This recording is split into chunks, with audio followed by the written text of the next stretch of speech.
I-divorce esintwini ayikho.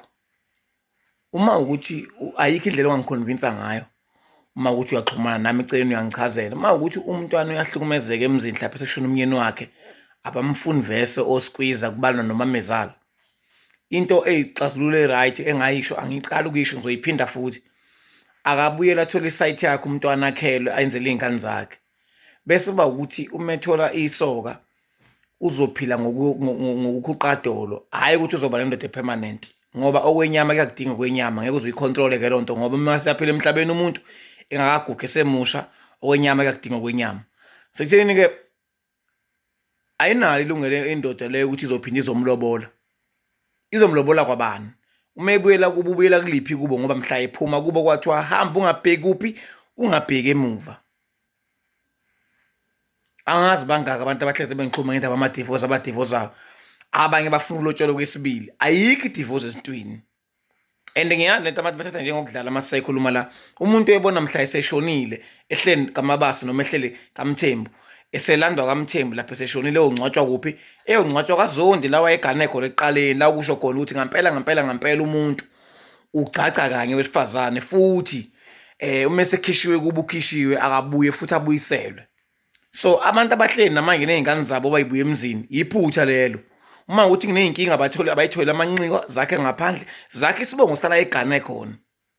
Simple nje, ehlala nezingane zakhe. Useyophila ngakho ukukhuqadolo impilo yakhe yonke ngoba waba nezifungo owaba nazo mhla egcaca lo muntu.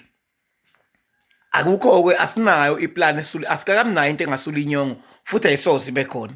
Ingakho ngisho unkosikazi uma ngabe ephingile ithi into akabuye nenhlawulo yenkomo kubo. Ngifuna nizwe kahle insizwa. Ithi inkulumo akabuye nenhlawulo yenkomo kubo. Ayisho ukuthi inkulumo noma sisho isinto ukuthi akaxoshwa hamba, akaxoshwa unkosikazi kwisinto. Akuyona imbono lengiyikhuluma. Abantu bahleze bejeta bangihlangana nabo ayibhuti wami imbono yakhe yasiphilisa. Akuyona imbono lengikhuluma ngayo. Inqubo yesintu, indlela okuphilwa ngayo, indlela okuphilwa ngayo esintwini. Ithi inkulumo akabuye nenkomo. Uma ephinde futhi kwaney'nkinga wadecide ukubuyela kubo wahamba. Ngisho engaphinganga uma wahamba wakubo ubuya nenhlawulo yenkomo. Ukuze abuyele kuphi abuyele akukho la kuthiwa khona uyaxoshwa khona. Uma ungasamthanda uyindoda sekuney'nkinga usumbambe nenye indoda unelungelo lokumakhela umuzi wakhe ngaphandle usho emsamo cha ngimkhipha nezingane zakhe ngimakhela umuzi kodwa lowo muzi ungowakho futhi.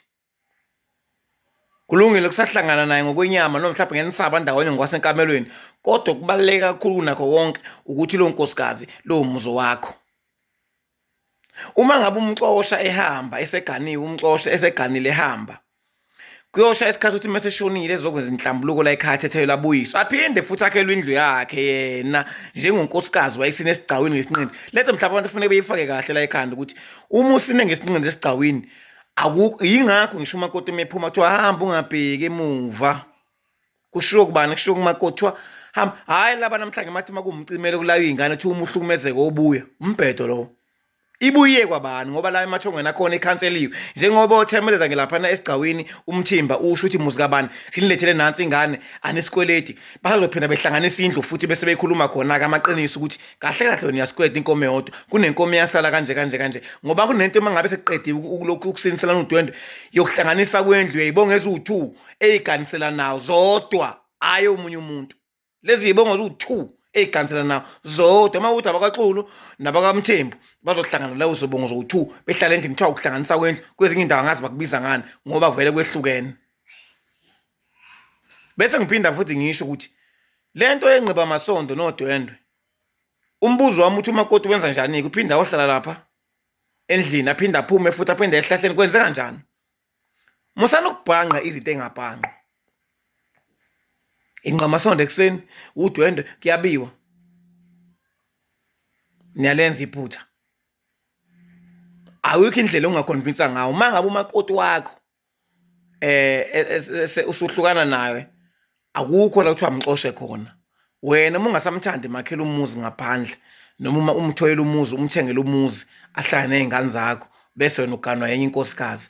Nakhona futhi kungenzeka uquestion ube necala kwelamathongo ukuthi uthi lo wamndeni uzoqhubeka kanjani uma wena ungakwazi ukwenza indlela yokuthi yonke into ihlangane kahle ngendlela. Ngiyabonga.